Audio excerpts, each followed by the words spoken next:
मेरे प्यारे साथियों, वाहिगुरु जी का खालसा, वाहिगुरु जी की फतेह। पिछले दिनों हमने धन धन साहेब श्री गुरु अर्जन देव जी महाराज की पावन वाणी श्री सुखमनी साहिब जी के 19 अष्टपदियों के विचार की है। आज 20वीं अष्टपदी की हम आरंभता करने जा रहे हैं। इस 20वीं अष्टपदी में पहले एक श्लोक आएगा, उसके उपरंत पौड़ियाँ आएंगी, अष्टपदियों के 8 पौड़ियाँ। उसके अंदर सदगुरु सच्चे पातशाह महाराज हमें क्या उपदेश करते हैं। आओ चित्तवृत्तियों को एकाग्र करके 20वीं अष्टपदी की आरंभता हम करें। सबसे पहले आएगा श्लोक। श्लोक का अर्थ है दो दो पंक्तियों का एक समुच्चय होता है। जैसे दोहरा होता है वैसे ही श्लोक होता है। कहीं कहीं पर ये पंक्तियाँ अधिक भी हो सकती है। उस श्लोक के अंदर सदगुरु सच्चे पातशाह महाराज कथन कर रहे हैं, फिरत फिरत प्रभु आया परिया तो शरणाए। गुरु महाराज कह रहे हैं कि ये जो जीव है फिर फिर के भटक भटक के कितने स्थानों पर, अनेक स्थानों पर यह जीव भटक भटक के इस संसार में आया है। अर्थात बहुत सारे योनियों के बीच से होता हुआ बड़ा लंबा सफ़र यह तय करता हुआ इस मनुष्य योनि में आया है।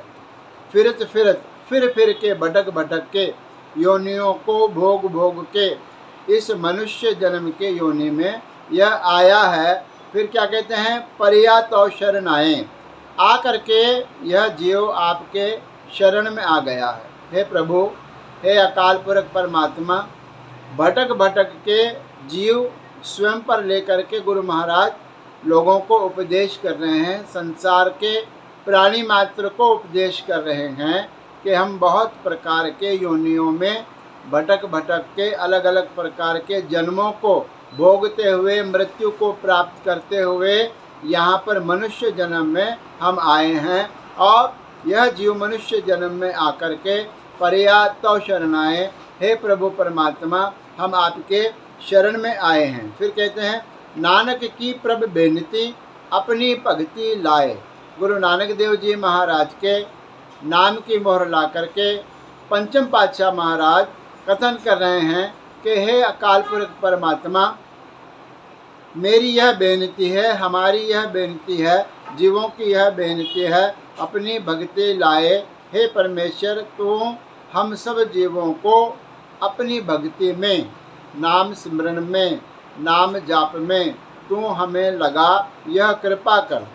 आप ऐसी कृपा करो कि जो जीव है वह आपके भक्ति में लग जाए, यह जो प्राणी हैं वह आपके भक्ति में लग जाए। ऐ परमात्मा, यही हमारी अरदास है, यही हमारी प्रार्थना है। श्लोक में इस प्रकार से बड़ी सुंदर विचार सदगुरु सच्चे पातशाह महाराज ने बख्शिश की है। आगे पौड़ियाँ आएंगी, उसके विचार हम परसों करेंगे। फिर से मैं बेनती कर दूं, इस चैनल को आप सब्सक्राइब करें, शेयर करें, ताकि सुखमनी साहिब महाराज जी के पावन वाणी का विचार हर एक गुरसिख के घर घर तक पहुंच सके। आज इतना ही, धन्यवाद।